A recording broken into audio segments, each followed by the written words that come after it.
Hello, everybody, and welcome to this webinar about innovation ecosystems, cooperation between Africa and Europe. My name is Maite Carracedo, and I'm working at Funding Box.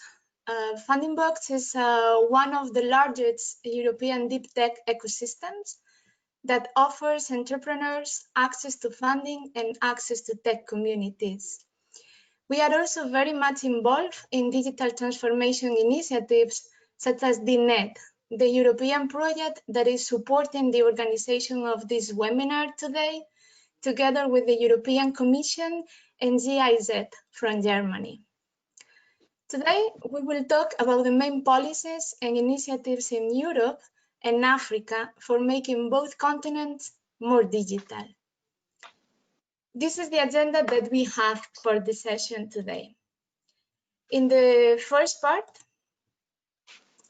we will go through a whole introduction on the policies and innovation ecosystems in Africa and Europe. We will also have the opportunity to listen for the first time the presentation of the AD project, which is the initiative that will help to connect both ecosystems.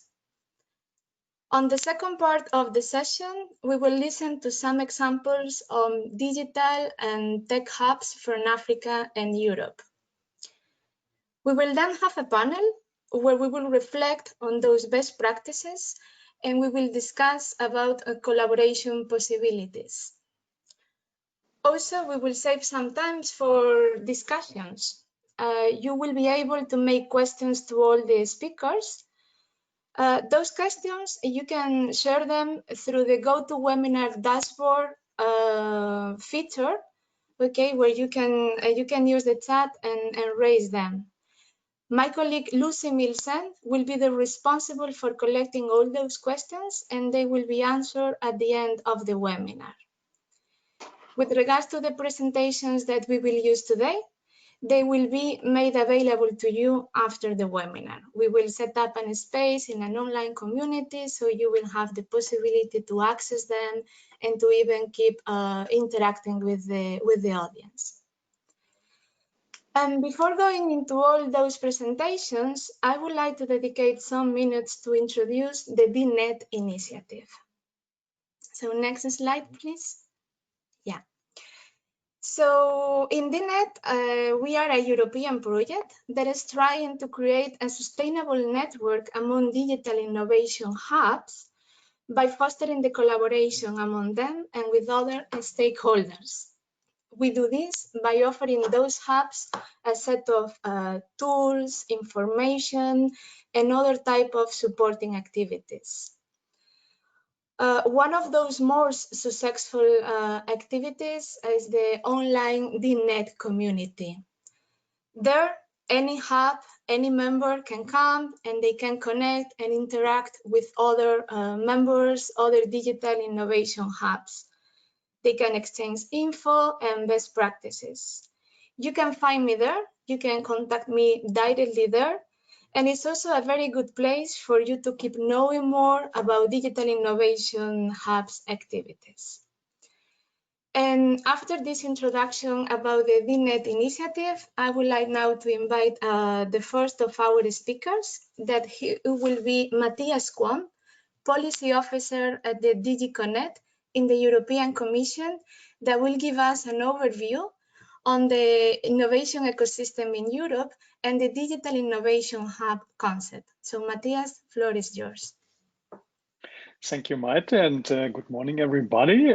First, I would like to thank DIHNET and GIZ for the initiative for this webinar, which I think is very important. And I would like to start with an introduction in our Digital Innovation Hubs concept. And that's not a new concept. It's very important that digitization is a good basis for the innovation ecosystem, and especially SMEs need support in this digitization process. And I would like to start with a statement of our president.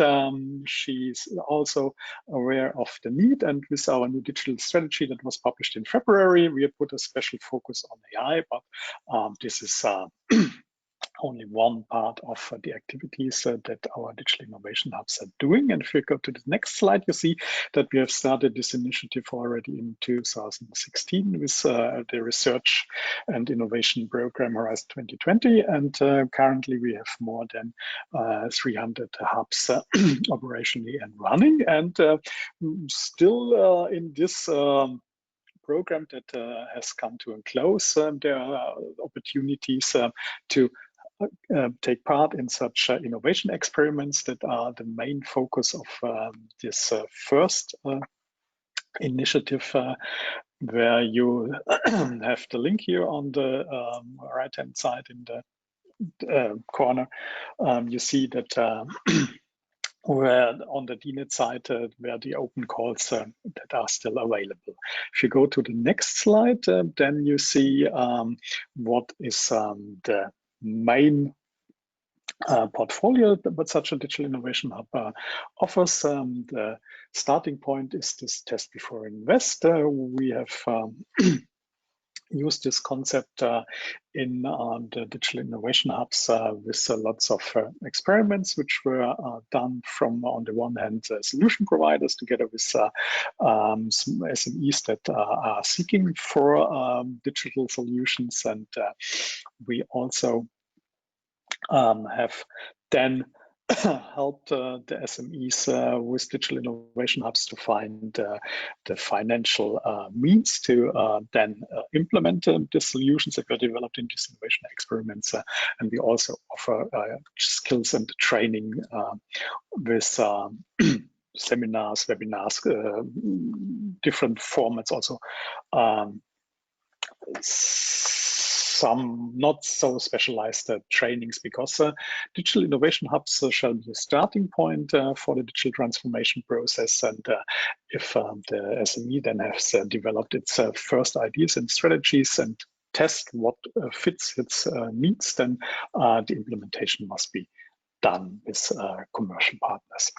So if we go to the next slide, you then see that in our approach that we want to start with the new Digital Europe program, we want to have a digital innovation hub in every region of Europe, so that every SME and also public sector actors can have digital innovation hub in working distance, so very close to them, so that is very easy to access. And with this Digital Euro program, we are not only focusing on such innovation experiments, which are more like a research and demonstration that lasts for 3 or 6 months, but will have more continuous support for the SMEs and also the public sector participants. And each of these hubs will have specialization that addresses the local needs, but will also be part of a European network of digital innovation hubs. So for the topics that the local digital innovation hub doesn't support directly, he has the possibility to use the competence network, and we will have a support action that is called Digital Transformation Accelerator that wants to connect all these local hubs. And this Digital Transformation Accelerator will also have an outreach to other innovation systems outside Europe. So that's maybe the important connection also for a cooperation with African hubs. And if we go to the next slide, we see also there's a bit of a trade-off between what we call the local added value and the European added value. So if you are looking at the portfolio of such a digital innovation hub from a SME's perspective, it's good to have a very broad approach. So the digital innovation hub can address different needs from different actors in the region, and normally they are more low-tech basic requirements that these SMEs have. On the other hand, we wanted to have with our 200 or 240 digital innovation hubs a complete portfolio where every hub has a specialization, and all the different specializations fit together in a picture where you have also access to high-end solutions and very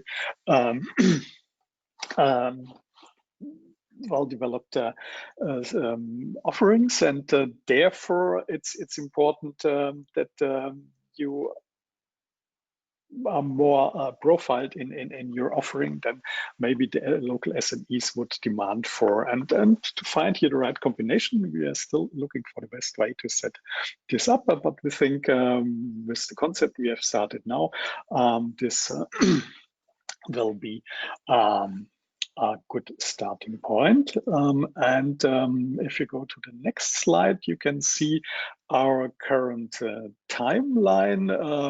Initially, we had the idea to start this initiative, this new initiative in the Digital Euro program already at the end of this year, but now we have a slight delay. So we expect that the adoption of the financial framework, we can come back, will be in mid-November, and if we will have the adoption, then the first work program should start mid-January or end of January.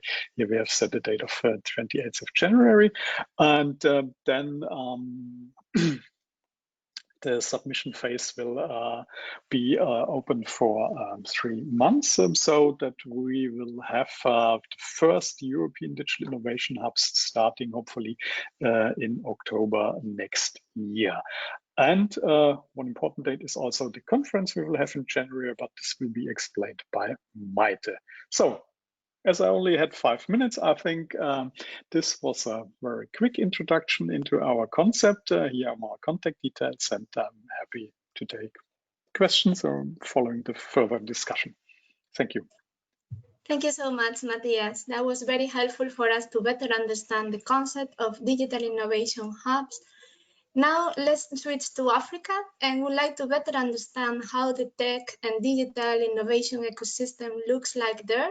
And for this, we will have our colleague Patrick Ashu, Program Officer at AfriLabs. So Patrick, the floor is yours.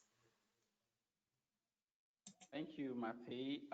First off, I would like to quickly thank the organizers of this webinar and my organization AfriLabs for the opportunity to be here. I'm grateful.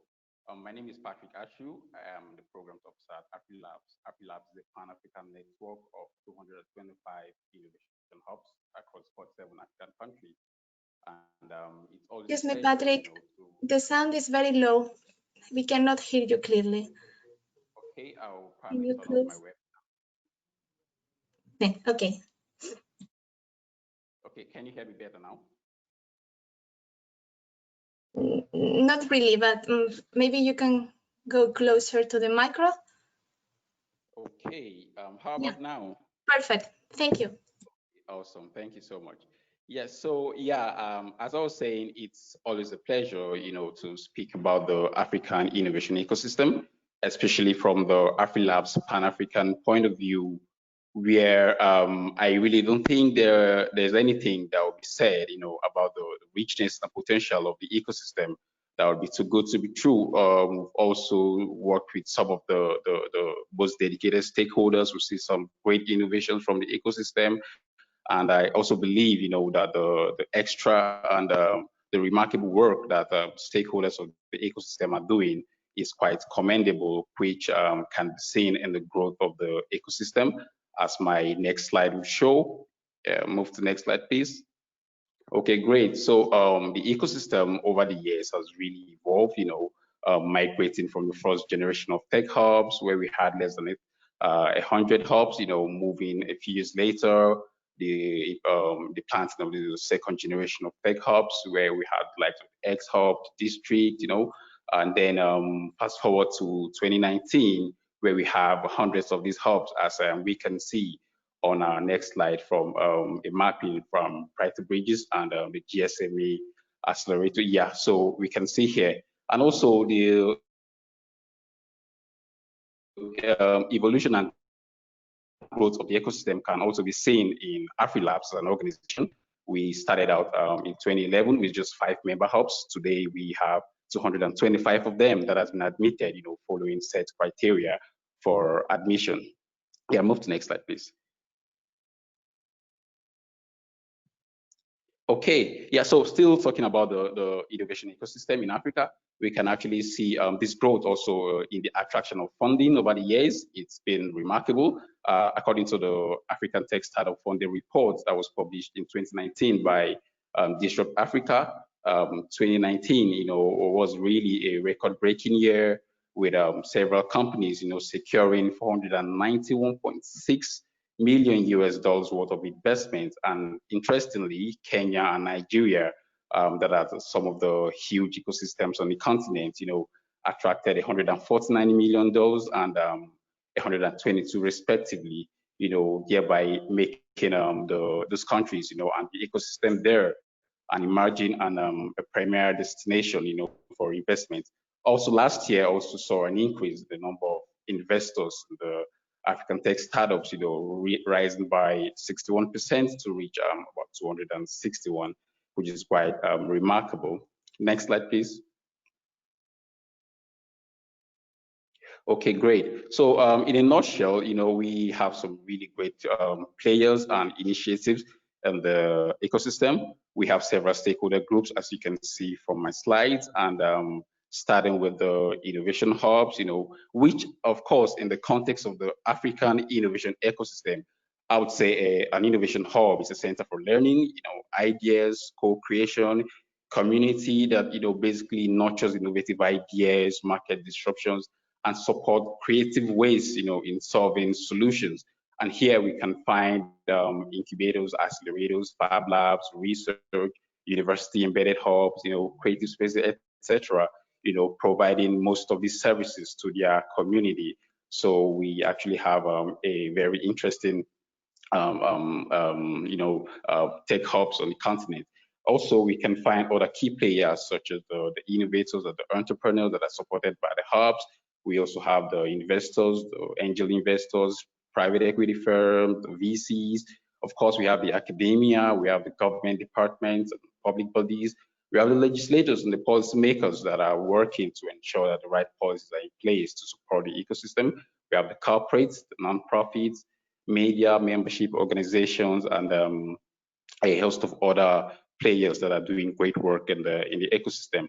To the right of my slide here, you can actually see that we have some remarkable initiatives of various skills in the ecosystem. But just to mention a few that we have here, we have the African Union's 1 million by 2021 initiative. I believe that aims to create about 1 million new opportunities to young Africans. We also have running the African Development Bank Youth Entrepreneurship and Innovation Multi-Donor Trust Fund, which was launched a few years ago to help implement the goals of the Jobs for Africa, for Youth in Africa initiative. Yeah, so we also have some fantastic initiatives from other development agencies, such as the AFD. As a matter of fact, AfriLabs is currently implementing an intensive 36-month capacity building program to support African innovation hubs. Yeah, thanks to the AFD support on that through the Digital Africa Seed Fund. And of course, we have the GIZ Make IT with a very, very ambitious goal of supporting digital modernization in Africa. I think another very interesting initiative is the Global Alliance Africa that is funded by the FCDO, formerly DFID, and the Department for Business, Energy and Industrial Strategy. Yeah, AfriLabs, we've also just completed a project under one of their initiatives on the rapid analysis of innovation response to COVID-19 in 3 focused countries in Africa, and the findings are currently being published, on our platforms. And lastly, we also have other local and international organizations with several great initiatives, to support the ecosystem. And of course, we have our local national governments implementing some of their initiatives through their government agencies. So the stakeholder groups is quite interesting, and we have really, really interesting initiatives running on the continent.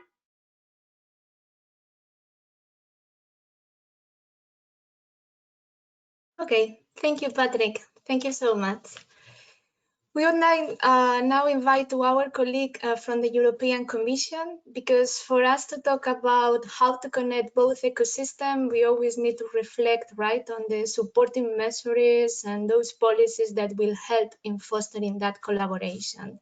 And for that, we would like to listen to Lars Erik Forsbeck, who is Deputy Head of Unit International Relations at the DG Connect in the European Commission. Thank you so much. I hope you can hear me. I don't have a presentation, so you have to listen to me and to maybe take note. I'm sorry that I didn't do a good presentation here, but basically what I want to do is to put this cooperation in the context and why we thought that it would be very fruitful and good to have this specific call that has just finished, and which I think we'll talk about a bit more later also. But first of all, I think what is important is to bear in mind that digital cooperation or digital transformation and cooperation and partnership around that is something relatively new for the European Union and for the European Commission. But it is something which is very high up on the European agenda, obviously, and I know also, of course, on the African agenda. The idea and the work around this, I think, can stem back to something which we call the EU-Africa Alliance on Sustainable Jobs and Investments, which actually set up 4 task forces, one of them being on digital economy. And I know that a lot of you that is on the call here today and listening to the webinar were part of this task force, because what we did was we set up 20 European and 20 African, what I say, high level or very good people in terms of knowledge on what we need to do to set up a partnership between Africa and the European Union on digital transformation at large. Now, this task force came out with a report in June last year. This report included a number of recommendations and concrete activities that we would like to do, and which we think are important recommendations to what we are doing in terms of cooperation between Africa and the European Union when it comes to digital transformation. And in this, of course, there's quite a few interests around building and established networks between European and African innovation hubs, particularly to share knowledge. And I always underline that it is not only sharing European knowledge to Africans, but it's definitely in this area. It's one of the areas where I think Europeans can very well learn also from all the good experience that we have in Africa, not at least what was said before me here. So I think we have and we had a lot of ideas on what to do here in terms of cooperation. Now, one other thing that I wanted to mention, because it's an important issue for us right now, is that the report also initiated what we now call the D4D hub. It, I think, might end up having another name, but basically trying to put private and public entities together, both in Africa and in the European Union, to start discussing how should we cooperate and what should we support from the European Union. What are the good things that we can learn from Africa? Now, this is something that we are at the moment setting up together, of course, with the German presidency and with the African Union Commission, and obviously also Smart Africa. And part of this is the whole idea of this digital innovation bridge between Africa and the EU, which, of course, the whole call is part of. So this call that we've had is part of this initiative that is actually very much pushed from our colleagues in GIZ, but also Expertise France and AFD. So we are part of this bridge. I would just like to underline that. Now, the report that came out, let me go back to the report from the task force. Also, all these good recommendations and actions has also been what I say mirrored into what is the African Union digital transformation strategy. And it has also been incorporated in what we came out in the European Commission last March in a communication which talked about how we should work towards a comprehensive strategy with Africa. Now, this comprehensive strategy is a little bit our guidance in the European Commission and the European Union for the time being. And there we have the idea of setting up 5 partnerships. One of those partnerships is a partnership on digital transformation, because we know how important this issue is, not only for the European Union, but also for the African continent. Our report and this communication gives a strong accent of the possibility to create sustainable jobs and growth in Africa and in the European Union, obviously, by using digital entrepreneurship, and in a longer sense, of course, also all the work of the digital innovation hubs. So these are things that are going to guide us in the coming months now.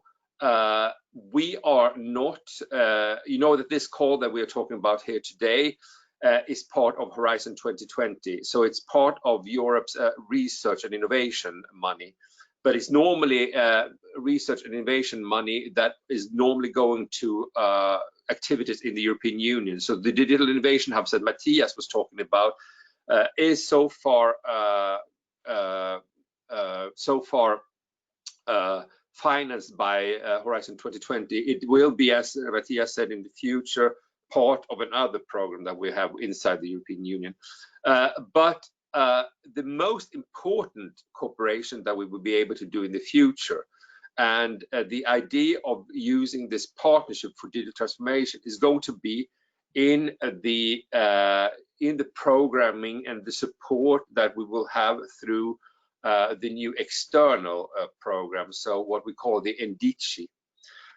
Now, as Matthias said in the beginning, we are a little bit late with the next multi-annual financial framework, but we hope that this will start next year. So everybody who is on this call, just bear in mind that there will be quite a lot of activities, quite a lot of calls, quite a lot of interest in building and supporting activities next year, because that's the moment when we really will look into how can we support digital innovation hubs through the external funds.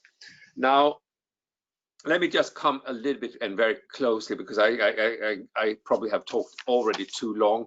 Of course, we will have the presentation of the bridge after this, so I'm not going to mention the bridge. But the call that we had, which was called ICT 58, with a beautiful name, but it's, you know, it's all about cooperation between the EU and African digital innovation hubs, and building bridges between the two, and also, of course, learning from one another and giving new possibilities to build and strengthen these networks, and these hubs. So. Of course, the call was about 10 million. We might even get more money now because we were very successful. A lot of interest from both Africa and the European Union. We had more than 50 proposals, and of course we cannot finance all of them. But of course, the bridge that we will hear about after me is one part of it, where, of course, some of you that are on the call here today are part of that consortium. So you probably know even more than I do about it. But I can tell you also that we had other successful projects and ideas. One called EU Africa ICT, which will try to build ecosystems and explore more in precise topics like in artificial intelligence, blockchain, and cybersecurity. There's also another which is called ubiquitous, if I pronounce it correctly, and this is to provide technical and entrepreneurship development skills to digital innovation hubs and startups in Africa and in the European Union. So these are two that we are sure that we will be able to finance. Now the discussion is that we will go further than that. There is one called DigiLogic. There's another one called Africa EU, and the third one is Make It. Now all these have a potential possibility to be financed, mainly because we have, of course, as always when we do these calls, there is money left, not in our call, but in other calls that we have been doing. So we hope that we'll be able to get more to this extremely successful call that we've had. Now, I hope, the last thing that I want to say, Mike, is just saying that we hope, besides, of course, the bridge that is the bridge itself, and a part of the idea of GIZ and of the French corporation that which got 5 million of this money, that also the other ones, the other successful proposals that we've had will also join this cooperation under the bridge, because this is actually what we would like to see, is that there is a collaboration, there is a platform for everybody to actually learn from one another. I'll stop at that. I've been talking too long, but I just wanted to put it in a larger context. Thank you so much. Thank you so much, Eric. I think that was very helpful, to know that there is so much interest in collaboration, and there are this number of initiatives. We will provide you with information about them in the space that we will create for continue the discussion. And now let's listen to Matthias Riffer from GIZ, about one of those initiatives for building that collaboration, the project African-European Digital Innovation Bridge. Matthias, please go ahead. So good morning, everyone. Just waiting until the presentation is coming up. There it is. I want to start also by thanking DIHNET and Funding Box for organizing this event. This is very much appreciated, and thank you for the good organization. Before I dive into the presentation, I would like to introduce myself. My name is Matthias Rehfeld, and I'm working for GIZ, the implementing agency for the German Development Corporation. With our project Make IT in Africa, we are supporting African entrepreneurs and the development of African innovation and entrepreneurial ecosystems since around 2016. And today I'm speaking on behalf of a great team of people and organizations from Africa and Europe who joined forces to build the African-European Digital Innovation Bridge that was already mentioned in the presentations before, and that I'm going to present to you today. Thanks to the previous presentations, we now also have a good picture of what is happening on the African continent and in Europe. Unfortunately, these two very dynamic markets and ecosystems are not so closely connected as we would wish them to be, and we think this should change.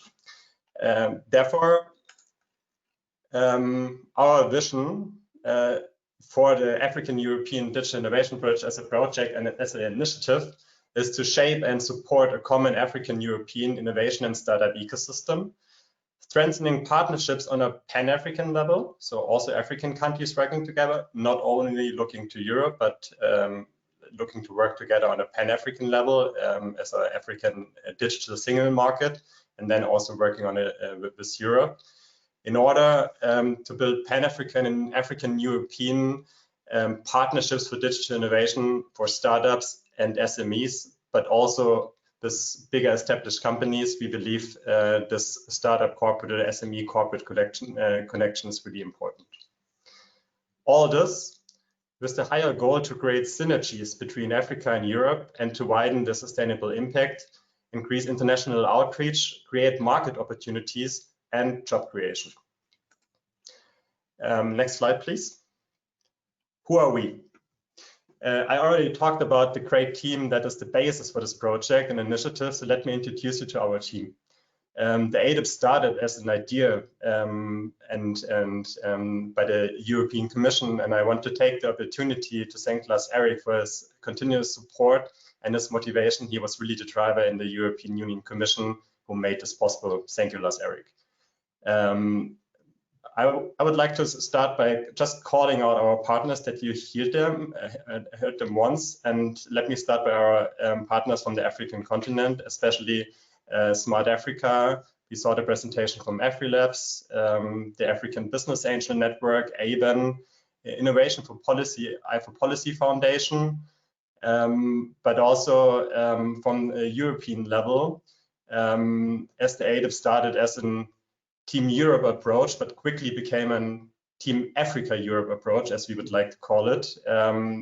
Expertise France, the French development agency AFD, Digital Africa as French organizations, Enable from Belgium, Funding Box, who are also organizing this event today, Steinbeis Europazentrum, EBN, Civita from Estonia, Venture Capital for Africa, VC4A, and European Business Angel Network, ABAN. Together, we formed a consortium which is led by GIZ, and we successfully applied, as you heard from Lars-Erik before, to the Horizon 2020 call ICT 58, and we will now start implementing it for the next 3 years. Next slide, please. Let us take a closer look. When we talk about a bridge, it's always about connecting like two ecosystem networks, regions to each other. Matthias and Patrick already described the networks and the ecosystem in Africa and in Europe and showed us the dynamic of both innovation ecosystems. So we aim for like a joint interlinked network, and we believe that we have to build structures that are similar to each other in order to better connect, to click in each other. In Europe, the concept of Digital Innovation Hub strongly supported the digital transformation of SMEs and societies. So now we're asking the question, how can we think these structures in an African context, and how could an African Digital Innovation Hub look like? So you cannot just copy paste European structures to the African continent, and this should also not be done. And therefore we believe in a two-way street and in a network and a bridge. So, and Lars-Erik pointed this out as well, to think about how can we learn from each other, and how can also the experience from the innovation hubs on the African continent benefit, the European partners can benefit from. So we aim to create and rethink the Digital Innovation Hub structure as an African Digital Innovation Hub. If you look on the left-hand side, as a proof of concept and a motivation to more organizations to go this way, to build like a strong network in the long run of African Digital Innovation Hubs, closely interlinked on the African continent, but then also connected to the European partners to work together. These three Digital Innovation Hubs will be focused on different sectors to enable smart specialization in the different topics, such as smart cities, climate smart agriculture, and digital trade. These topics were identified by the consortium as the first ones to be addressed. We hope to see many more in the coming years. This is only the start. On the European side, if we look at the right-hand side, we really want to open up the perspective from the already existing European Digital Innovation Hubs and Digital Innovation Hubs towards Africa, with curiosity and a business perspective to identify opportunities in working together. We believe that this involves a strong diaspora network in Europe. We have a strong diaspora network, but not only. So we see them as a strong partner to spark new activities and projects for the African European Digital Innovation Bridge and the partnerships. And to connect the African European activities and networks, we, the ADIP, will establish different formats to have this transcontinental partnerships, like a platform, matchmaking activities and matchmaking opportunities, and innovation marketplace to really enable joint ventures and joint projects. all these activities need a strong foundation, and this is what you see as a bedrock underneath, which is also building the bridge, and a strong foundation and a strong supportive policy framework, which will be also addressed by our partners in the consortium. And there's a lot of experience from our partners in supporting these regulation and frameworks on the African and European continent. Next slide, please. So I showed you the consortium, which is basically responsible for implementing the project over the next 3 years. But we already have a strong and big network of supporters from Europe, including digital innovation hubs, international companies, but especially also African innovation hubs and partners, which are also part of AfriLabs, for example. I will not go through them. You can look them up later when we share the slides. But you also see, for example, Airbus as an international company who is already interested in working with to be established digital innovation hubs, and also supporting with further activities. Next slide, please. So this is just a little graphic where we started and where we are right now. Last week,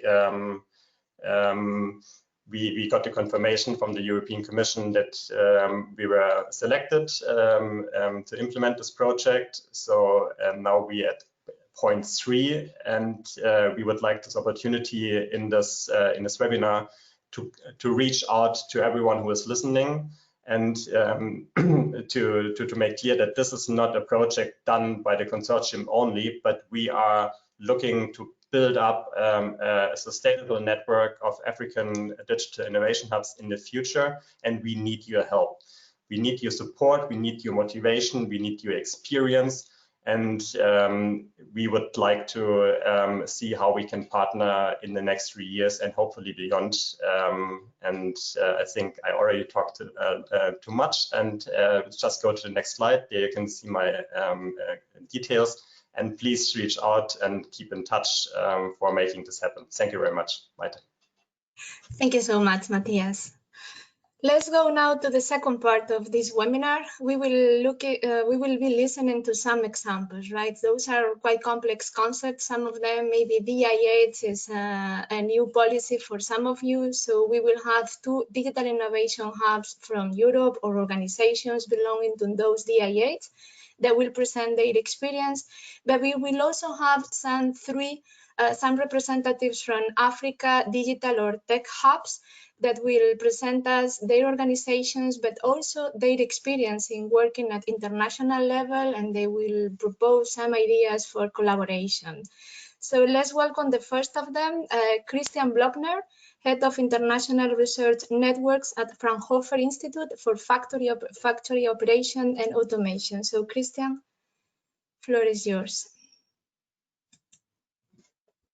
Yes, thank you very much. And also thank you very much for giving me the opportunity to present what we do here in Saxony-Anhalt, together with the Fraunhofer IFF and other partners here in the region, to establish our DIH for Saxony-Anhalt, and our work that we do here in the DIH for small and medium-sized enterprises. So it would be great to get the next slide.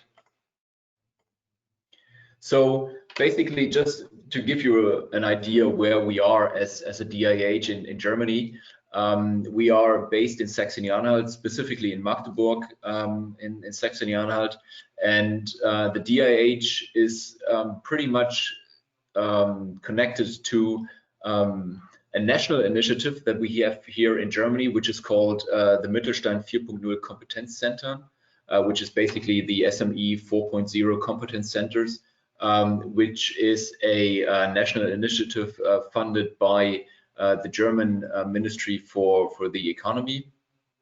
And those are basically our regional digital innovation hubs, which provide specific specific offers and services for small and medium-sized enterprises in the same vein, basically, as Mr. Kuhn from the Commission presented before as a digital innovation hub is doing, but funded from the German government. So all of this that we do here in the region, or most of it, is based on these centers, our regional aspects.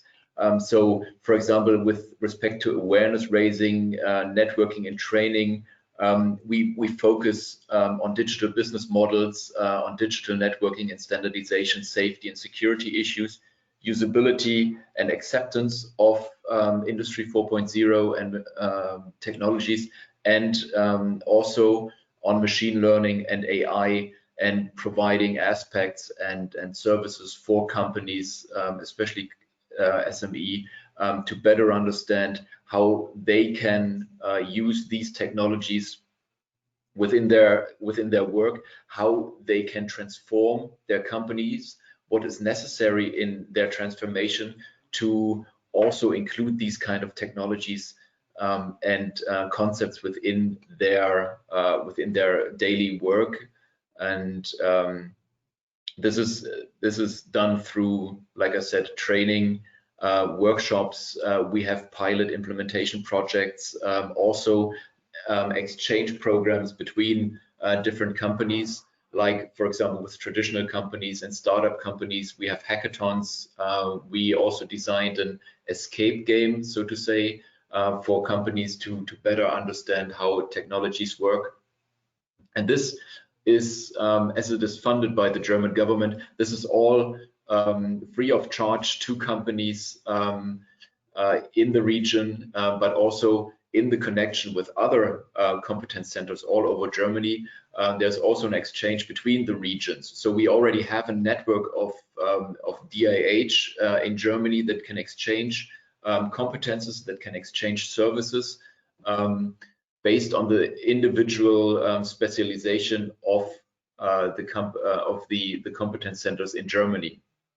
So, and bringing in another layer on top of these free of charge offerings, we then also try to enable and empower our companies to take part in pre-competitive research programs, for example, or to provide pre-competitive technology solutions for them through research programs, like, for example, in research calls on a regional, national and EU research programs.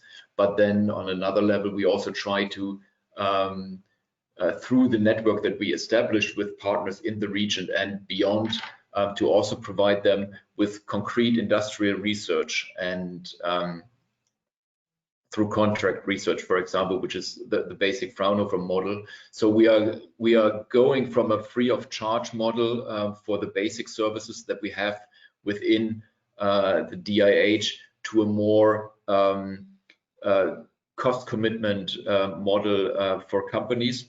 And this is, in a nutshell, the basic business model for the DIH Saxony-Anhalt. And if we switch to the next slide, I will come to the international aspect that we are trying to use the Digital Innovation Hub for.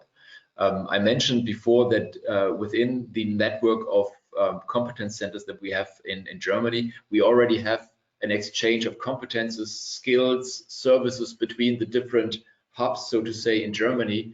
But because it's a German program and we also have regional funds that we use to support the activities of the DIH, there's always a limit with respect to international collaboration.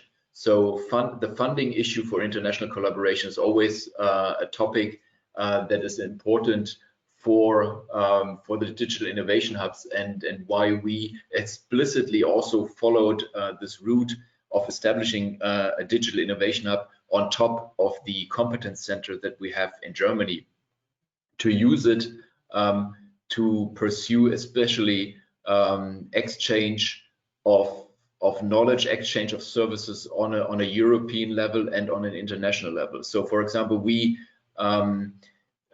carried out, or we signed MOUs with partners in Ireland, like for example the Confirm Smart Manufacturing Center, but also with the Cicero hub in Italy, to explicitly also exchange services between those hubs and our hub. Also on the international level, we work together with the Inha University in Incheon in Korea, to also see in how far we can exchange experiences there and services. This is all non-funded, so we are trying to find then also funds to carry out these activities separately. For this, for example, we use individual projects, like for example nationally funded projects, like our project that we initiated with the German Research Ministry called EDEN, where we basically established a network of digital innovation hubs which are focused on digital manufacturing. So we had a focus there on the new member states in Lithuania and Estonia.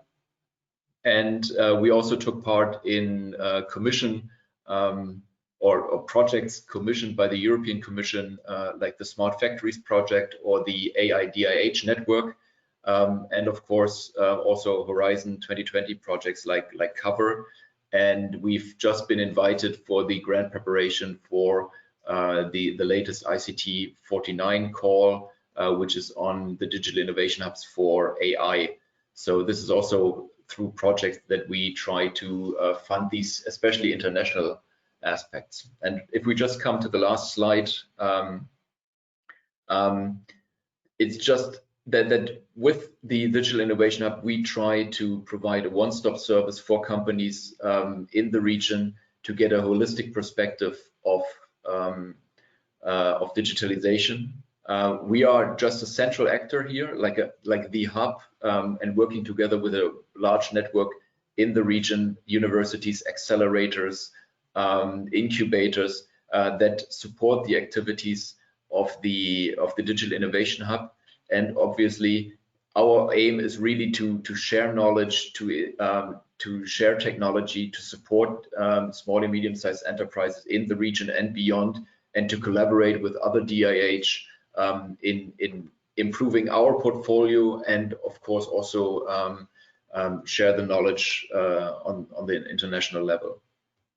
So on the last slide, you will have a couple of information, also a link to the website. And like I said, thank you very much for giving the opportunity to present our hub here. And I hope that some more collaboration on these topics will be possible in the future. Thank you so much, Christian. We are running a little bit out of time, okay? So I would like to ask next speakers to stick to the 5 minutes if possible, despite all this interesting information. And now I would like to invite you to listen another example of DIH. And this one is the Mina Smart DIH, represented by Tenerdis, and from there, Ingrid Milsent, International Business Development there. Ingrid, please go ahead. Thank you. Hello, everybody. So Tenerdis is a French energy cluster. So we are a bit different from all the previous speakers, but we are a sister organization, if you like, to a DIH, which is located in the same city as where we are located, in Grenoble, in the French Alps, which is called Minalogic. And together with Minalogic, we are currently working on the European DIH project, which is called Mina Smart. You can see the logo at the bottom of this slide, which is the reason why we've been invited to talk to this seminar, and I'm very happy about it. Next slide, please. So who are we? We are French cluster, so we help French innovative companies in the area of renewable energy to grow their business through innovation. And this, we do it both nationally and internationally. And in terms of international collaboration, we belong to an international network which is called ICN, and we also have a focus on Africa because it's a very important market for companies offering renewable energy solutions. So I have put here two examples of concrete projects that are ongoing at the moment with Africa. One is called AfriCity, and it's a project about smart grid solutions for to help with the electrical network in Ouagadougou operated by Sonabel. So it's a project where you have a cooperation between Sonabel and multiple French companies. And for the French companies, they are here, Institut Smart Grids and Auditi, which are very small startups companies. We also have a second example of cooperation with Africa, and this I would like to insist on this example because the cooperation is brought through one of our member companies, which is called Field Cloud, which is a small company with one branch office in our region and one branch office in Rwanda, in Kigali. And I would like to say that this company itself is acting as a bridge for us between Europe and Africa, and they have recently applied or integrated the Smart Africa initiative, and they will help us bridge with this initiative in the future, which is really good for everybody. Next slide, please. In terms of international cooperation, the way we've structured our activity is through an alliance of clusters, which is called International Clean Tech Alliance. And this is a worldwide network of clusters. And as you can see on the map, there is only one cluster in Africa belonging to this alliance. It's called Green Cape Cluster in South Africa. And actually, they are at the moment the president of the alliance. And we would like to have, of course, more clusters in this alliance, which is again focused on clean tech technologies. Next slide, please. Now talking about opportunities for people listening to this webinar, how we could work together. I've tried to be very concrete, so you have examples of concrete opportunities to link with us, either through some B2B matchmaking activities taking place virtually very soon, or through some European funded calls like the European Green Deal, which has a specific topic on accelerating the green transition and energy access partnership with Africa, where African partners are welcome and will be funded through this program. So it's very important. And also to mention another European initiative, which is called the Long-Term EU-Africa Research and Innovation Partnership on Renewable Energy, which will launch call for projects next year, which will also help fund collaborations between our two continents. So feel free to contact me. You have my contact details here for any of these opportunities. Thank you. Thank you so much, Ingrid. Now let's switch to Africa, and we would like to listen to our colleagues representing important tech ecosystems there. The first one will be Hannah Besart. She is representing Smart Africa and is project manager in charge of startups and ICT ecosystems there. Hannah, please. Thank you very much, Maite. I hope you can hear me well. Greetings from Kigali. And thank you to the DIHNet team for organizing this webinar. The first thing I want to clarify is that Smart Africa is not a tech hub, but rather a Pan-African institution. And of course, we're taking part in ADIB and a few other projects that we're going to explain. But I'd like first to start by extending our congratulations on behalf of the Smart Africa Secretariat to our fellows from the consortium led by GIZ for winning the AD project, but also the IDID for D Hub. we're very happy about that.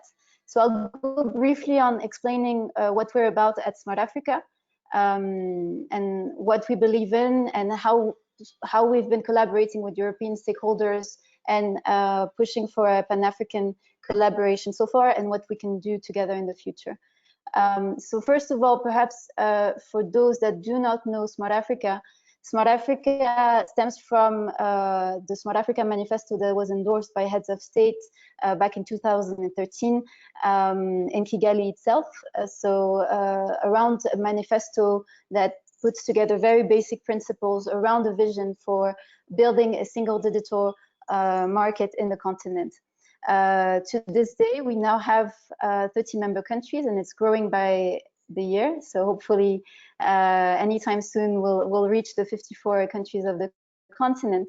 But basically we stand for a clear and ambitious vision to transform Africa into a single digital market by 2030.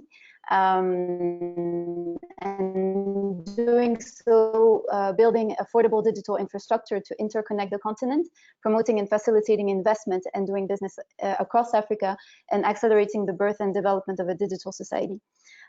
Here, and I'll encourage you to actually check it out after the presentation, because of course in 5 minutes it's a lot to digest, but we've mapped for you all the flagship projects of our 30 member countries. I think it's interesting for food for thought, the way we function as a Pan-African institution. So each country leads the work on a flagship. So typically on startups and ICT ecosystems, this flagship project is led by the Republic of Tunisia. I heard some other topics earlier, like blockchain or AI. We have such a flagship project under the leadership of the Republic of South Africa. Smart cities under the leadership of the Republic of Rwanda. And so that is a way for us to surface the best practices in the continent with a collaboration between countries that come together and bring this expertise and experience. It's all then incorporated into a blueprint that is then endorsed by heads of states at a board meeting. And from there, we help the Secretariat as an organ, helps disseminate those best practices through pilot projects and the extensions of pilot projects. So our vision is very much aligned with that of our partner organizations, and I want to mention in particular the African Union and ITU that co-chair our steering committee. But of course also private sector members, and it's a very unique aspect of Smart Africa. It's very much this platform where private sector members get to co-create, let's say, policies for digital transformation with member countries. Doing so through, once again, the steering committee, for instance, but also through our working groups typically. So here's an overview of how we function, but I've mentioned this briefly. So the Secretariat is very much about supporting the steering committee that is co-chaired by ITU and AU, that brings together ministers of ICT and private sector members. We also have a Council of African Regulators, because of course a lot of the innovation has to deal with how we transform regulation to make it more to make markets more competitive. As far as the startups and ICT ecosystems is concerned, I want to mention here that is very much set as a priority for member countries. In fact, in 2019, our member countries made it the first priority to harmonize the legal frameworks for startups and support the startup scene in Africa. And the response to this priority is that we worked towards the creation of a blueprint and its dissemination this very year. This blueprint has 27 recommendations that I'll briefly mention later, that bring together, that basically surface the best possible conditions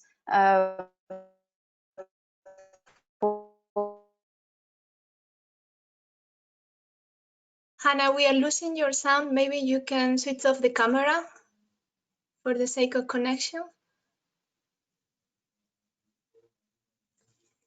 It seems we are not able to follow Hannah.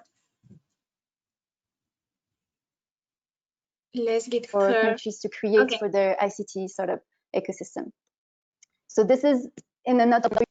Apologies for that. And so, like I said, are you still losing me? Yes, now we can listen you, Hannah. Okay, great. Of the blueprint, it touches upon, okay. So back again. So the main recommendations of the blueprint are about skills, are about financing, are about making ICT matter as a lever of inclusive growth. And I very much encourage you to look into details once you'll have access to this presentation after the webinar. And of course, I'm going to add my contact details if you want to have any specific discussion on this. But basically, at this point, what we're pushing for is very much to adopt the best practices, and in particular, those that stemmed from the lead country on the Startups and ICT Ecosystems flagship, which is Tunisia, around Startup Act enactment and Small Business Act enactment.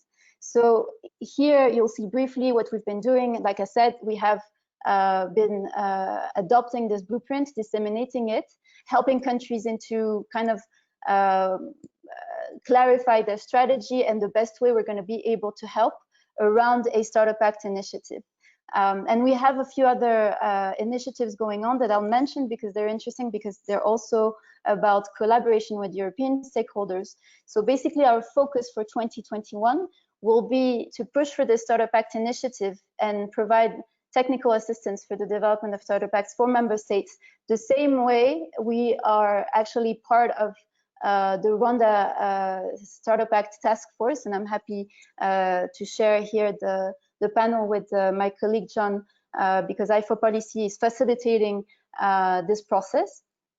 We are also going to develop an intellectual property prototype platform for startups and ICT ecosystems. And once again, it's an opportunity for us to work with European stakeholders, because some of this work is actually sponsored by the European Intellectual Property Office, EIPO. We're also going to focus on strengthening the funding scheme of African ICT ecosystems. In doing so, also working with European stakeholders, as Smart Africa is now part of SDG 500. And it's all about implementing a scheme of funding for startups that meet or help countries meet their SDG commitment. And of course, strengthening our collaboration with European stakeholders through the very AD project and Idea D4D Hub. And before I finish, I just want to highlight here that what we very much appreciate at Smart Africa with those projects is that they are laying the ground for a renewed partnership between the two continents. And I think it's very much the moment in history that is calling us for let's say, a partnership on this innovative space, but that allows for speaking equal to equal, so cross-fertilizing rather than taking a model from one continent, say Europe, and implementing it in Africa. As a matter of fact, we believe our colleagues from the ecosystem hubs are doing a great job, and I want to salute the work of AfriLabs that's bringing together the ecosystems, and I'll see you after this webinar at the General Assembly. So it's very much in this spirit that we work with our European stakeholders, and we have a lot of faith in those two projects to bring us even more to the next level, and allow for the full ownership of the approach by our member countries. So thank you very much for this, and I'm happy to answer any question. Thank you, Hannah. I would like now to invite our colleague Stephen Gugu, from Vice President of ABAN. Stephen. Thank you very much, Maite, and thank you, DIH team, for organizing this session. Just to get started, maybe first thing to mention is that we are not a tech hub, but we enable hubs to be able to be successful in the work that they do by supporting the entrepreneurs they're working with on a day-to-day basis to access financing, and by accessing financing, then to be able to finally go ahead and activate some of the ideas that they have. So let's move to the next slide. That's the content of what I wanted to discuss, which is number one, what just a bit about the Africa Business Angels Network. Then after that, we'll move to what we see on the ground as the Africa Business Angels Network, and then move to the collaborations we've already done with different European governments and entities, and how we feel that those can be strengthened going forward. So maybe we can just move on to the next slide. So just a bit about the Africa Business Angels Network. So we are a not-for-profit organization that was established in the year 2015, and it was established to support angel investing initiatives across the continent. And so if you imagine sort of like the typical funding cycle, you have the venture capital and the private equity funds who are much later in the cycle of financing. But then for the angel investors, we come in very early, and what we look to invest into different organizations, early stage opportunities, in this case, who are products of most of the hubs that are across. I mean, we are very good partners with AfriLabs. One of the key things then is to invest money, of course, mentorship and connections. And those are very important in the African context to be able to ensure survival of companies. So that's been our goal, and that's what we've been doing over the last couple of years. And we're very proud that during our establishment, we were actually established together with the European Business Angels Network that supported the establishment of ABAN, and of course, even the growth over the next couple of years. So our mission is to help to develop early stage investing opportunities across Africa. And at the moment, we have over 60 angel groups in different African countries. And so we have a very good feel of how the market looks like. Let's move to the next slide. So in terms of what we see on the ground, within ABAN, we have 60 members, but there's over 80 different angel initiatives that are existing in the continent. Most of these initiatives are nascent. They've just started. Some of them have done a couple of deals. A number of them have not done any deals in terms of making investments yet. But there's some markets that, of course, which are more developed. So if you look at, for instance, South Africa, Nigeria, Kenya, and Egypt, those are the most developed markets in terms of fundraising and in terms of angel investing ecosystems. But the other markets across Africa are not as developed. And that's why you have the angel groups which have not done as many deals. Of course, there's a number of, I think, from AfriLabs, we learned about the amount of funding that is going to African startups, I think around $2 billion in 2019. And as angel investors, we're then contributing towards that $2 billion. And the idea then is to make sure that we don't only focus on key markets, the ones I've mentioned, but we also focus on the additional markets. There's a lot of impact that angel investors create by supporting these early stage opportunities, because then they end up being able to create jobs, solving some critical issues around financial inclusions, around agri-tech and so forth. And I mean, that's the kind of impact then that we're having as angel investors. That's what we're seeing on the ground. Let's move to the next slide.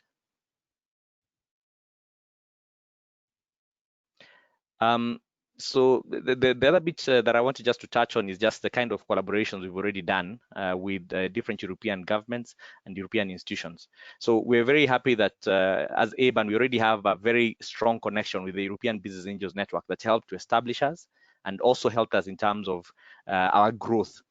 So we were established in 2015 during one of the European Business Angels Network meetups.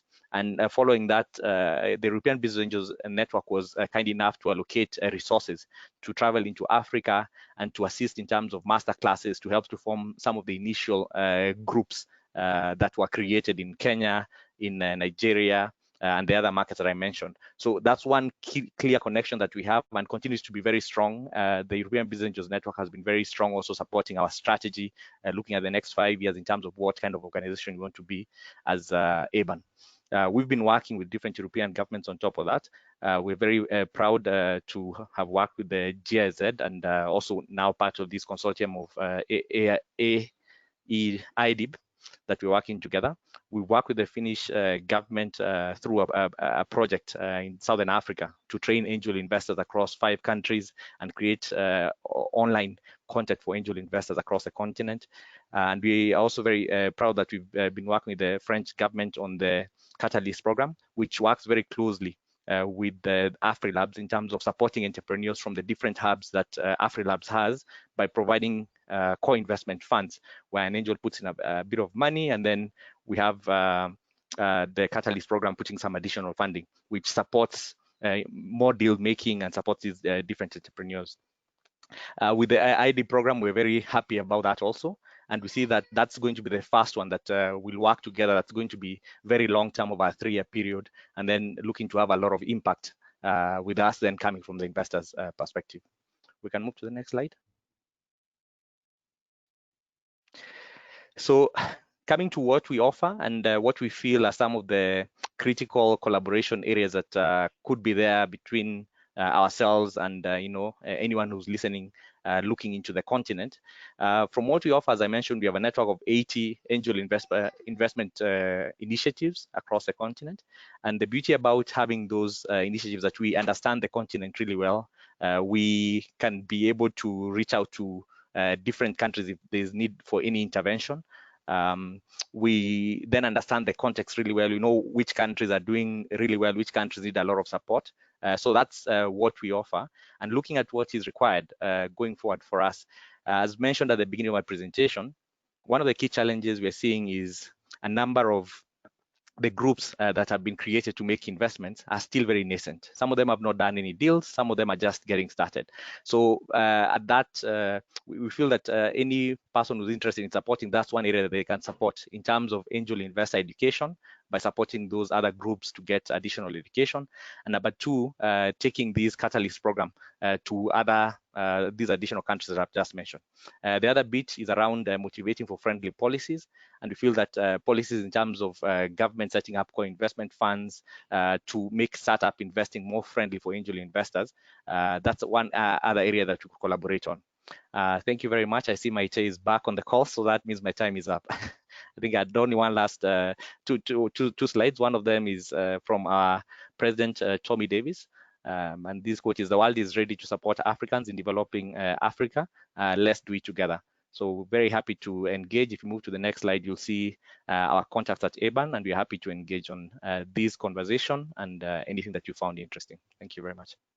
Thank you so much, Stephen. Before moving into the panel session, we will have our last presentation of the African initiatives. And in this case, is I4Policy, represented by John Stever, who is the co-founder and managing director. Floor is yours, John.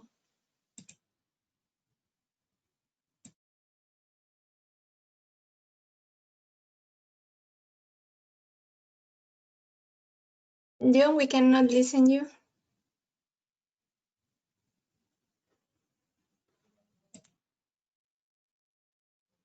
All right, how is that? Yeah, okay, now we can see you and listen. Thank you. All right, good morning, everybody. I'm really happy to also join you, like my colleague from Smart Africa from Kigali, Rwanda. I'm here replacing the Director of Communications from I4Policy and my partner, Eva Soebion. But at the same time, it's really a pleasure because as many of my colleagues have said, this work on AIDIB is, I also butchered that. We're going to learn how to pronounce that, I think, through the process of actually implementing it. But through ADIB, because as Lars Erik indicated, it's very much carrying forward the recommendations and discussions that we had as part of this African Union, European Union Commission Joint Digital Economy Task Force. So like my colleagues, my presentation's perhaps longer than 5 minutes, so I'm going to try to move quickly and recognizing that you will all have access to this through the through this DIHNet platform. So I'll just jump through and start to just give you a big picture introduction to who I4Policy is and what we're doing. So first of all, we're working on building a movement. We're building alliances. We're bringing innovation communities together to work together with their governments to support collaborative policy reform. We're really living this ideal that was discussed in the Digital Economy Task Force report around public policy co-creation. The second element of I4Policy is really this point around leveraging civic technology. So we're building new processes of policy reform, new ontologies, as well as open source software to be able to support public policy co-creation. And then finally, we're actively engaging with communities and with governments, as Hannah mentioned, as here in Rwanda, to support the Rwandan government to co-create a National Startup Act. So I'm just going to introduce you to each of these points in brief. So we talk about building alliances, and here's sort of a big picture map of some of the community partners who've engaged with I4Policy on collaborative policy reform and collaboratively articulating a grassroots vision for public policy across Africa that was called the African Innovation Policy Manifesto. Again, some of our community partner logos. Of course, many of these organizations are central and a part of the AfriLabs network as well. The second component of I4Policy is, as I mentioned, is around leveraging civic technology.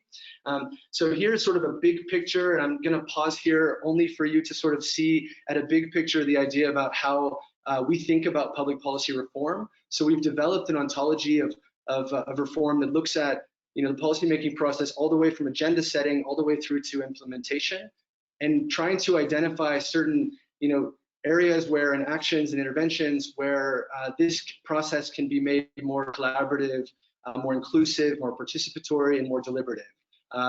So we sort of identified this, we call it an ontology of policy reform. This process, for those of you that are familiar, of course, many of you in the Innovation Hub Network will be, of design thinking. It's very much in the same vein. That is not a sort of linear process. It's very much an iterative process where you incorporate learning throughout. So that's a little bit about the sort of overview framework of policy reform that we've designed. And then the final point that I'll just mention to you is around the co-creation of public policies. So we have engaged in a number of activities together with European partners. For example, this is an introduction to some research that we organized with the French Development Agency and recently published. We're actually in the process of working together with Matthias Freulich's team from Make IT in Africa to actually build this benchmarking research of all the small business acts and startup acts across Africa into a really practical toolkit for policymakers to be able to support this wave of entrepreneurship and innovation policy reform taking place across Africa right now. So we as I4Policy have supported policy reforms in more than 15 countries. This actually needs to be updated because there is also a startup act that's been read in the Senate in Kenya, and we're working together with community members there, being driven by BIFA Consult, Victor Otieno, as well as Sheila Bergen from CORD, supporting nationwide consultation. So we're going to be deploying some open source software to support public policy consultation on that at the nationwide level. And as Hannah mentioned, we're also currently working on a national startup act as well as a national tech-enabled innovation policy here in Rwanda. Just to give you a big picture again of what this looks like, we supported the Senegalese government to pass a national startup act, which included a 19-month process of co-creation with more than 50 meetings, more than 1,000 citizens and entrepreneurs were engaged. We had more than 20 iterations of the law before it was actually passed by the parliament in December. It started to be enacted already in early January with the passage of some tax reforms. And then the government's currently working on developing implementation decrees, decret d'application, through a heavily consultative process that some of our colleagues in Senegal are a part of. So I won't pause here too long on the Senegal Startup Act. I mentioned the co-creation process that we were very much a part of leading. In addition to that, just some highlights of what this law entails, so you can have a bit of a context when we talk about a Startup Act, what do we mean? So the Startup Act in Senegal actually incorporated tax reforms specifically for all small businesses. So taxes were simplified from 11 different rates to 2 rates. Registration fees were reduced. There was a 3-year tax holiday that was put in place for all small businesses at the lowest level to be able to really accelerate and massively increase the number of small businesses and their survivability. In addition to that, there were a range of incentives that were developed specifically for companies that are labeled as startups. This is something very similar to what you've seen, of course, in the government of Tunisia, the model for which the Smart Africa Secretariat has been heavily involved in helping to disseminate and also sharing those learnings into, for example, the Rwandan policymaking process. I will just finally pause here with this nice picture of a bridge. I thought, since we talk about continental collaboration, I will neutrally pick a bridge this is from Vietnam actually, but I thought the image was nice. And I think that even nicer than the image is the metaphor of a bridge. And I think that one of the elements of this digital economy task force, and something that Hannah really well emphasized, is the fact that, you know, this partnership is really a renewal of relationships between Africa and Europe. And this is creating an opportunity not just for, you know, technical assistance and skills from Europe to flow one direction and resources to flow another. We're talking now about, for example, bringing this innovation for policy process, and this is something that has been designed into this, this consortium that we've been discussing, ADIB, that we will be bringing some of the facilitators across Africa to Europe to be able to work together with your Digital Innovation Hub network, your policymakers, to be able to see what you can learn from policy co-creation processes that we're innovating here on the African continent.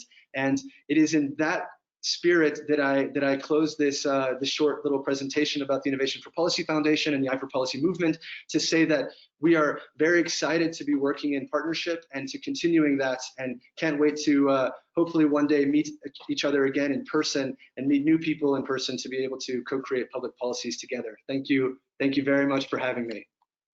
Thank you so much, John, for your presentation and for this very inspiring picture that I think is perfect for the session that we are starting now, where we will discuss, right, about these collaboration possibilities and how to build those bridges. Just one comment on the agenda. I think we need to rearrange a little bit. We are running out of time. So I will steal you maybe 15 more minutes than we expected today, but I think it's worth that we have some time for discussing among the speakers and still save some time for the audience to raise their questions. Okay, so I would like to invite now all our panelists to put the cameras on, so we can start with the discussion. To me, one of the questions that I would like to raise to our African colleagues, in order to learn from your knowledge and your experience there, is to analyze the digital innovation concept and to listen to your view on this, right? The approach that Europe is following for supporting digital transformation of SMEs is based on mostly those 4 pillars that Matthias was mentioning at the beginning, right? The test before invest, support to find investments, skills, and innovation and ecosystem networking, those main areas on how we want to support those SMEs to adopt digital technologies. It is also very important to have one of those hubs in every region or in a small working distance for every company. So how do you think that these pillars would serve in the context of African SMEs in terms of their digital transformation? And maybe also thinking on the startups that you are working with, do you think that these hubs could provide a good business opportunity for those startups in terms of technology providers for those SMEs? So if any of you can react to this?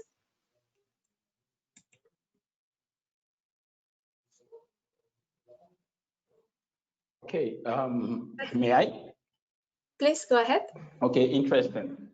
Okay, so yes, an initiative such as the ADIB would actually come in handy in an ecosystem such as ours.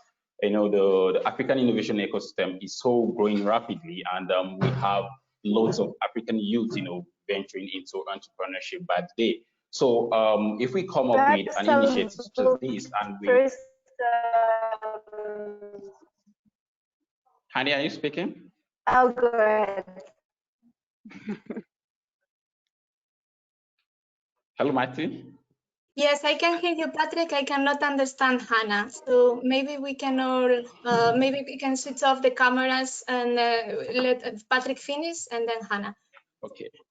Okay, great. So as I was saying, the ecosystem is really, really developing, and we have millions of young entrepreneurs, you know, coming on the scene by the day. So establishing a DIH in as the closest proximity to these entrepreneurs will really go a long way, you know, to support their ventures and the ecosystem at large. I can say that it's not in every city in Africa we can find digital innovation hubs right now. But then in the same city, you can find loads of entrepreneurs that need this support, that need this technology, you know, that need this mentorship to grow. So in my own opinion, it's really a great one. And the more of these hubs that we can plant, you know, closer to these entrepreneurs, the better it gets for ecosystem. We cannot have enough of these hubs. So that's it from me. Okay, Patrick. Hannah, you wanted to say something? Yeah, absolutely. Thank you very much. So first of all, I'd like to concur with my colleague Patrick. As a matter of fact, I think granularity is key when it comes to inclusivity. We take from the DIHNET experience that having a presence on each region is absolutely important. I think what's also important for us is an inspiration for our policies for our institutions is the very fact that since 2016, the EU has been investing 100 million euros per year in those DIH. I take that from the study that was shared by our colleagues from GIZ, so hopefully it's the right numbers. But basically what I'm saying here is that it does underline the very need for funding, which is something I think our member countries, our institutions, the EU, just like ourselves, are very aware of, and we're trying to find the best, let's say, funding schemes to nurture the ecosystems. Another thing that I want to mention here is as a best practice, as a matter of fact, the very recognition of the ICT ecosystems as a powerhouse for innovation by governments and at a pan-European level is also something that is of interest to us.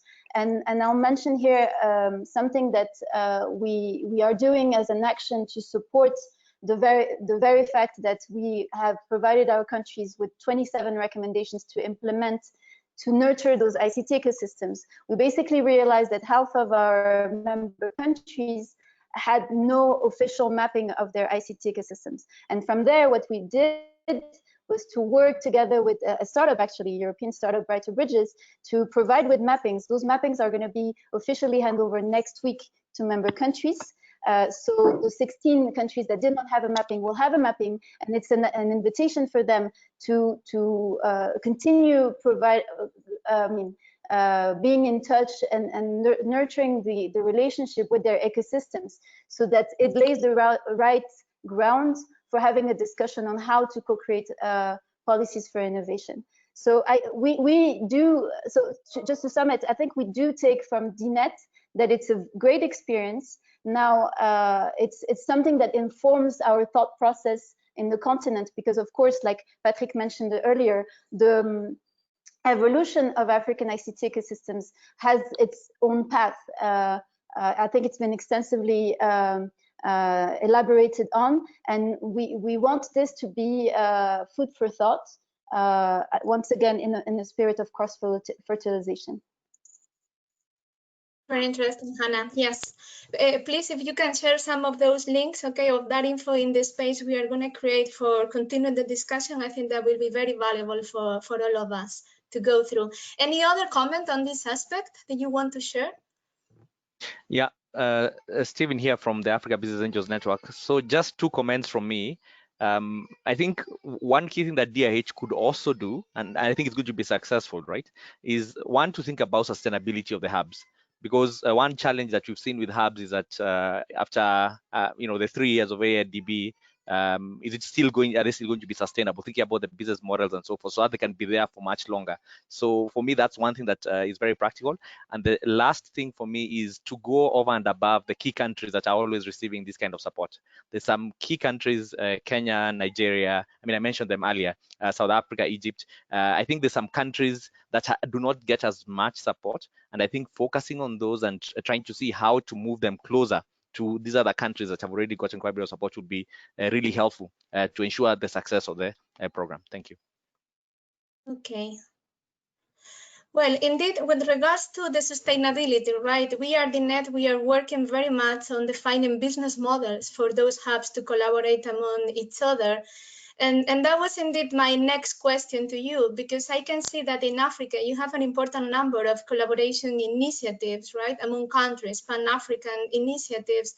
And I would like first to ask you, and then to our European colleagues, right, which are the things that are better working on this type of collaboration that are really giving so fruitful results, and which are maybe others that are not so much interesting for us to follow, right? Because really we need to find the proper way, the proper platform for fostering the collaboration across countries and then across continents. So any advice here from your experience in Africa, Pan-African collaboration? Yeah, perhaps maybe. Okay, go ahead, John. Stephen. Okay, so I think for me, the only thing I would, just one point that I would just say in terms of any collaboration, the most important thing is to make sure that if there are any resources, if there's any impact to be had, that it goes to the people on the ground. One of the key challenges has been with different collaborations is where you have the same faces getting, additional help as opposed to the, people who've not received this kind of support previously. And for instance, if I just speak one statistic that we find fascinating in Kenya is the statistic around that 90% of any funding that goes into Kenya goes to expert founders. And this then is a challenge in terms of, if you thought about it, that investors are also partners in an ecosystem. It's a challenge around how do you get resources to the right parties on the ground to be able to address the challenges that are there. So if there's one thing that we'll talk about, that would be it. Thank you. John, I think it was you. Yeah, it's a good thing, Stephen, that you jumped in there because my connection just dropped for a moment. So just to build on my colleagues, so my experience is actually coming in from running an innovation hub myself, just as Hannah from Smart Africa, her background as well. And I think it's really, one of the learnings from running a hub is actually recognizing the importance of establishing programs that encourage collaboration and sharing between hubs. I think it's an interesting fact that many organizations that exist to facilitate collaboration often don't collaborate with each other. And I think it's really important in that regard that, at a national level and at a regional level, we really support organizations like AfriLabs, like Smart Africa, that are really engaging in this sort of, deep action of coalition building and finding partnerships where there's mutual gain. And so I think really ensuring that there's a great degree of sustainability for these network organizations, that they have the resources to be able not just to pay their secretariat the salaries that they deserve, but also to be able to develop programming of mutual interest. And I think it's in this regard that our work at i4Policy has been really, I think, impactful, because we've been able to, for example, go into a country, start working on collaborative policy reform. We bring hubs together, we bring entrepreneurs together, policymakers together, and then in the process, we start to establish new collaborations that hadn't existed in the past. And we've seen in the last few years a huge increase in the number of national hub networks. From initially in Ghana, then you start seeing this form in Nigeria, and Kenya has a very strong network now called ASEC, and also countrywide hubs that's composed of hubs outside of the major urban areas that are now collaborating together also on this National Startup Act work in Kenya. And so I think that's this idea of ensuring that we're not just creating silos by funding individual hubs, but we're really creating projects that bring these hubs together and foster collaboration. And I know this is I've been making this point emphatically, but I think it's really important to recognize that a lot of emerging research from entrepreneurship and innovation indicates very clearly that more important than any individual components of an entrepreneurial ecosystem, whether that's world-class research institutions or angel investors, the most important characteristic is actually the degree to which those pillars and those institutions collaborate and speak together and work together to accelerate the growth and development of an ecosystem. And so in that sense, I think it's really critical. And this partnership and coalition is a great example of that, of supporting partnerships, supporting bigger organizations that can bring these individual hubs, individual startups together for greater mutual benefit and for more collaboration. Thank you. Okay, thank you, John. What about Europe, Christian, Ingrid? I know, we with the DIH, in terms of pan-European collaboration, we are still in a very initial stage, right? We have a good framework on these events that the Commission is supporting, DIHNET, other set of activities like this. But do you have any learnings, any advice here, according to your experience? What is good for fostering pan-European?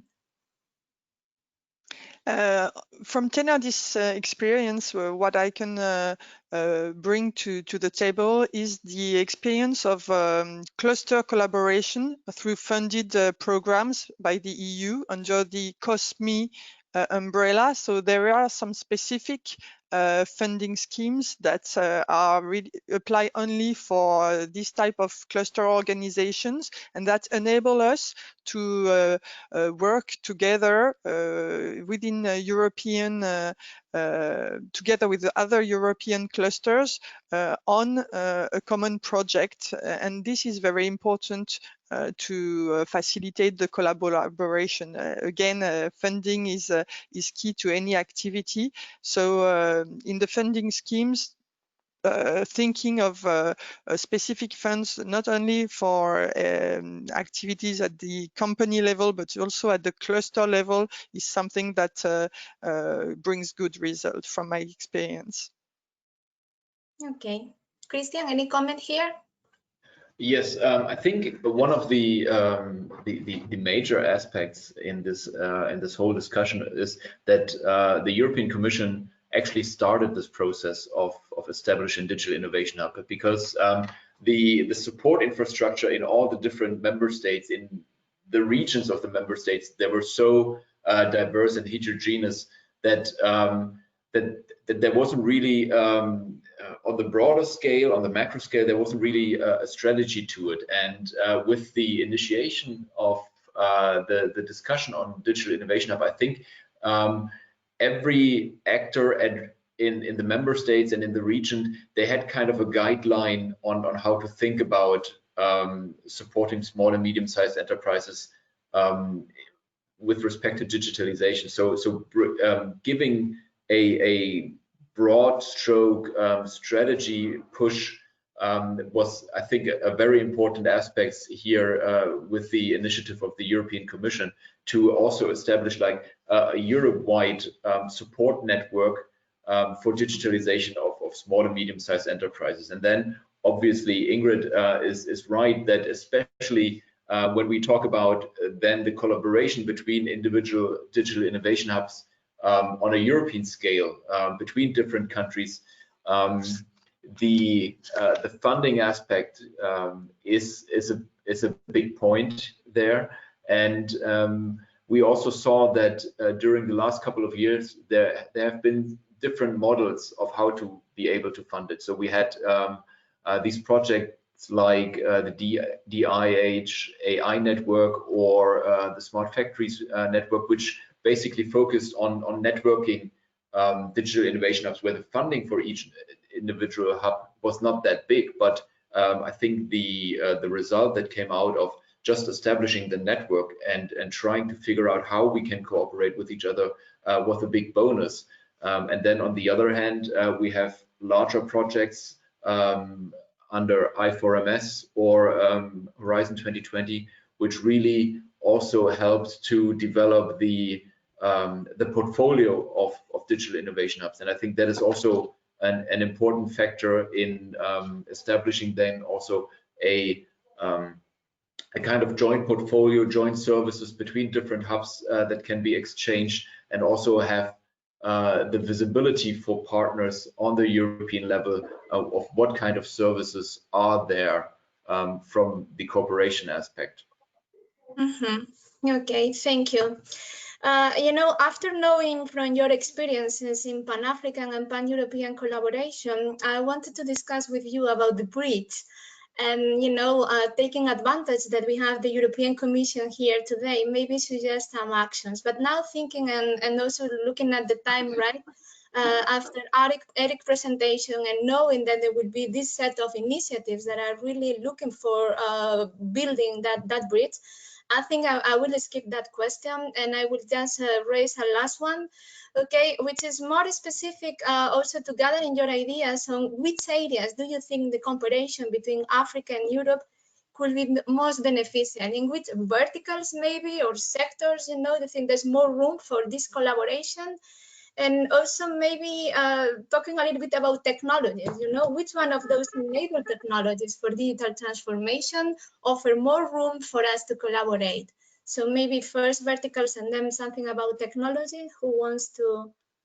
For sure, I can jump on the vertical question, because addressing a specific market like we do, specifically the energy market, is something very interesting, and where there is a huge demand, of course, everywhere in the world and in Africa, and it's it's also an underlying technology to enable ICT services everywhere. So I would think that energy is a very good market or vertical to focus on, to foster collaborations between Europe and Africa. And it's been identified as such, I guess, already, but I really can emphasize that there is a need for more specific actions on this combination, or on this working on these two pillars together. And I'm happy to be here today to talk about this. Thank you. Okay, yeah, Maite, so perhaps, just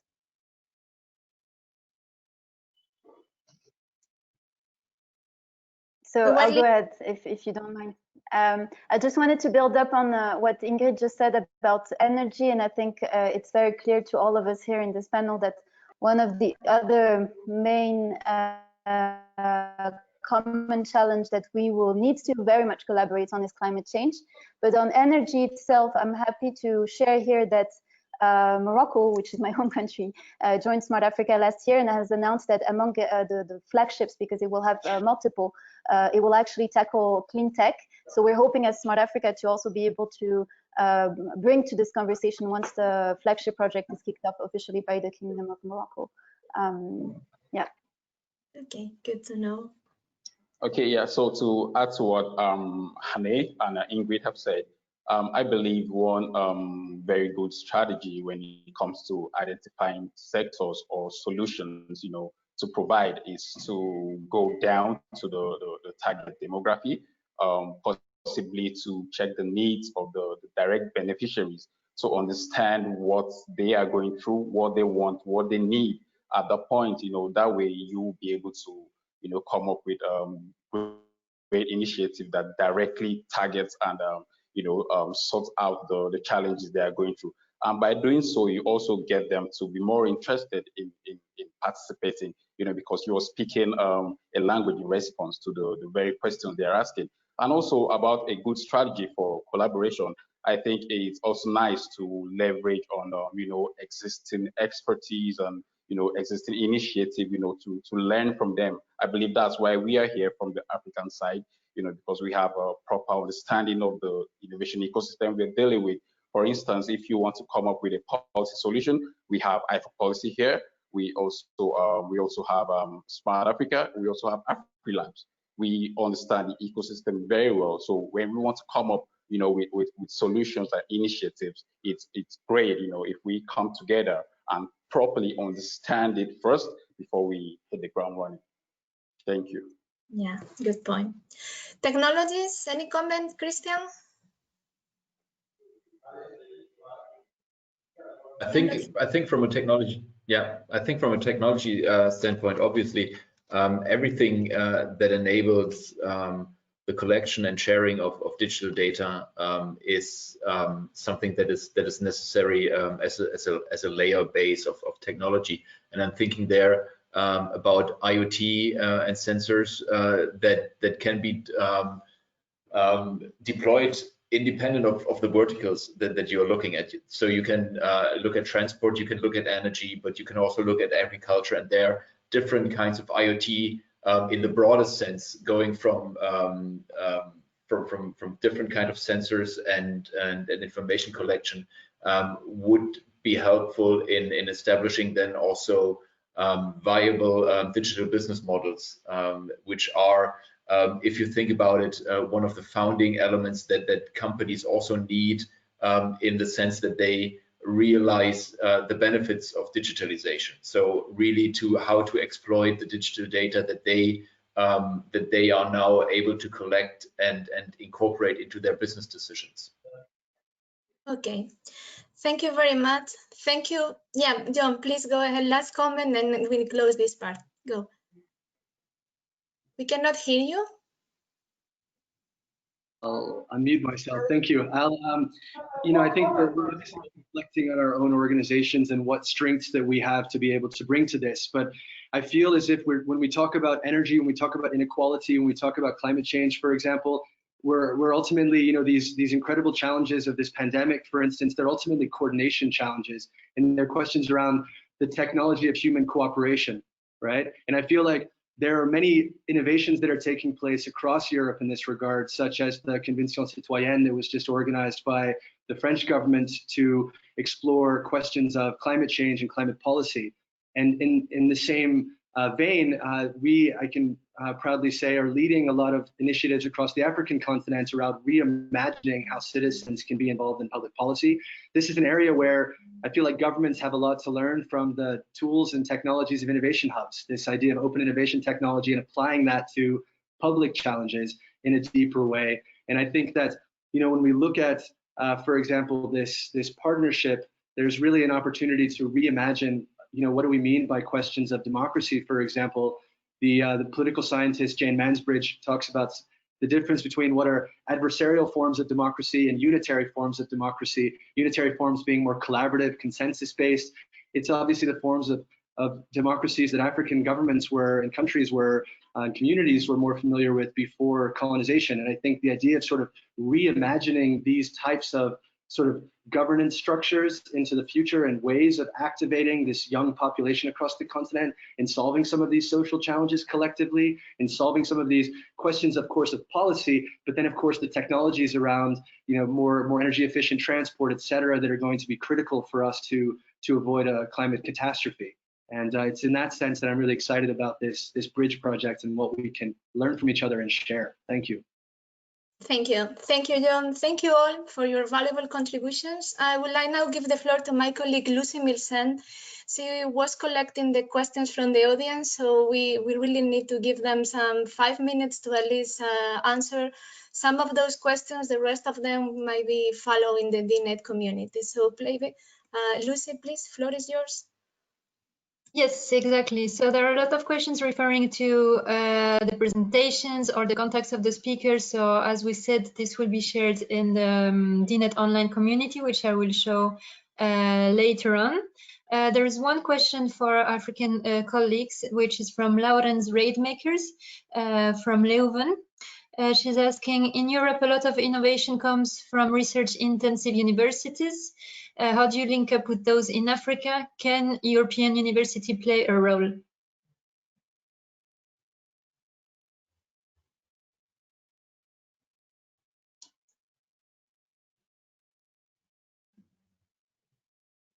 Hello, can anyone hear me? Yes, I can still hear you. This is Christian. Okay. Yes, we can hear you. Yes, we have noticed, right? Maybe I think the question is more addressed, what is the place for the research and the technology? So is someone from our colleagues from Africa can answer? Otherwise, we can, yeah, please. Stephen here. I can just put a few comments around that. So I think there's two ways of thinking about this. One of the one way is for me is that some of the challenges that are being faced in Africa are not very complex. When you think about financial inclusion, if you think about if it's agriculture, agri-tech in terms of linking farmers to the market and so forth, they're not very complicated. And so even without very deep research, those challenges can be addressed by taking solutions that have worked in other places and trying to adapt them for the African market. So I think there's that one element. But on the second element, in terms of universities and that research element, I think there's a lot to be done there. One, in terms of partnerships with our local universities that are already doing a lot of things that they probably need some collaboration to be able to further that kind of research.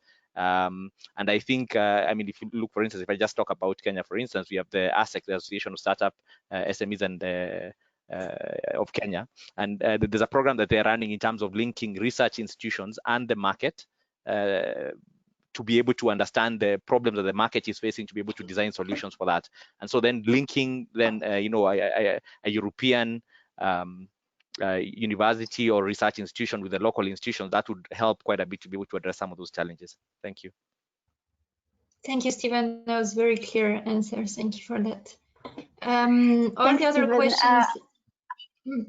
Sorry, yes, go ahead. I wanted to just perhaps complement. Okay.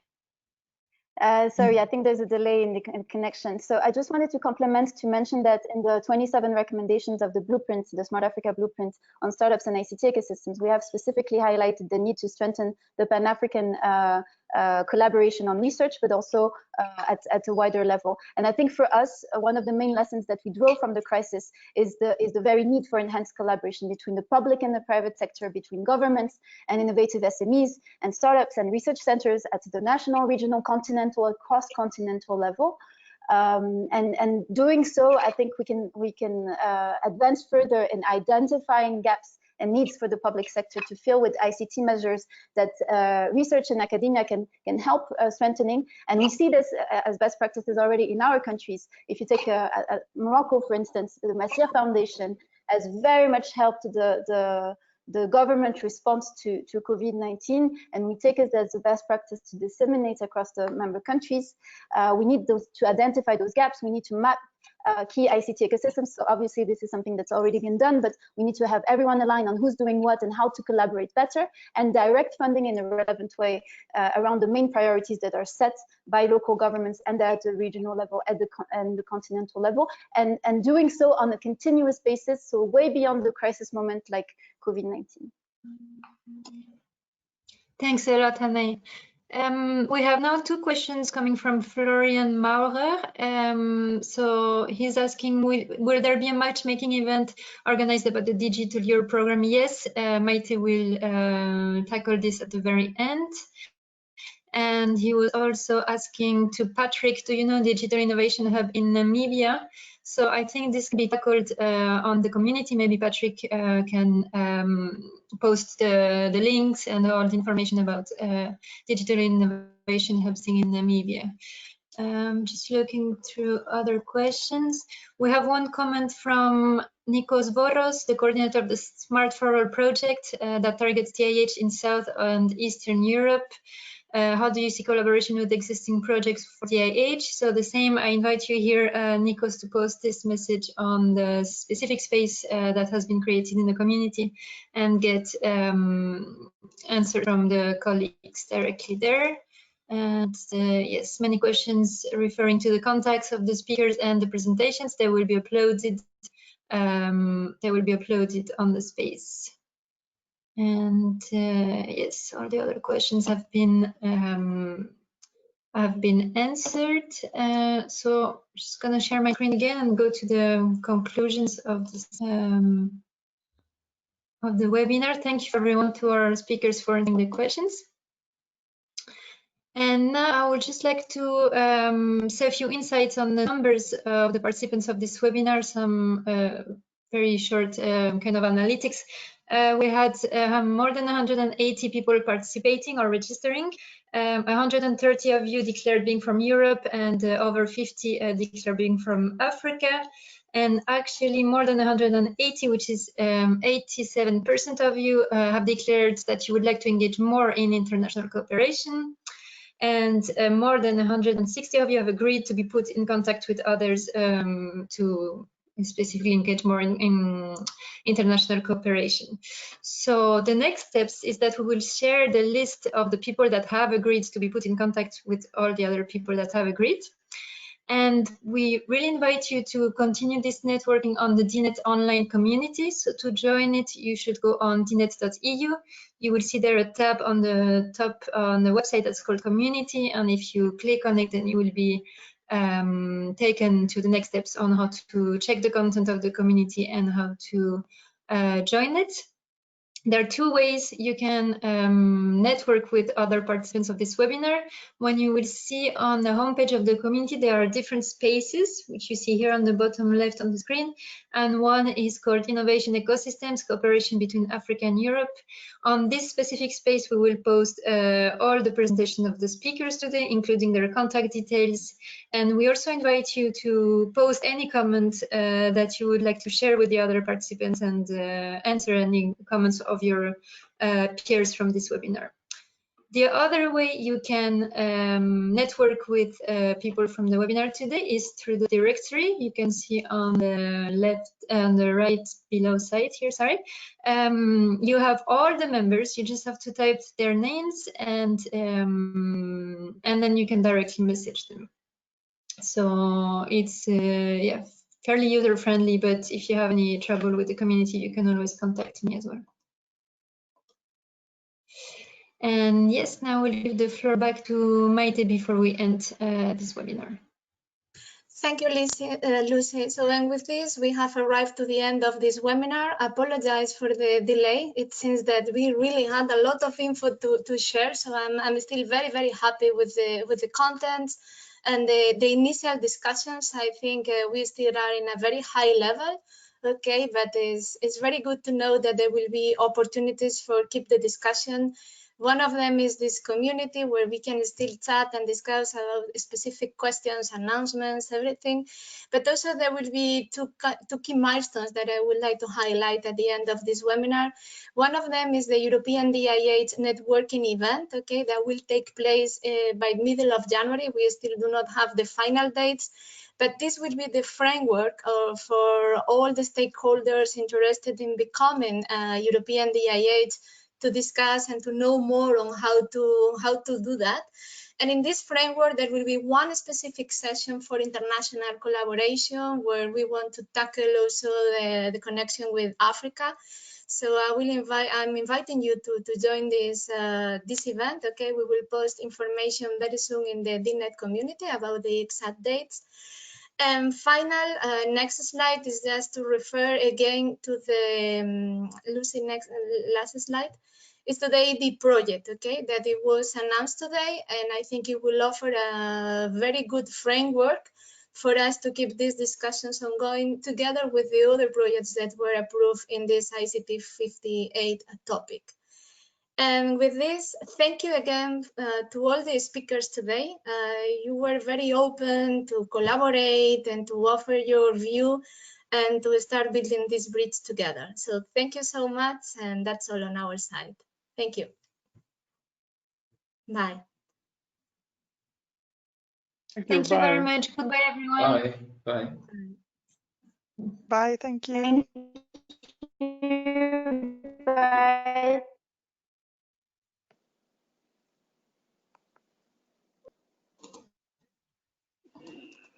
Bye.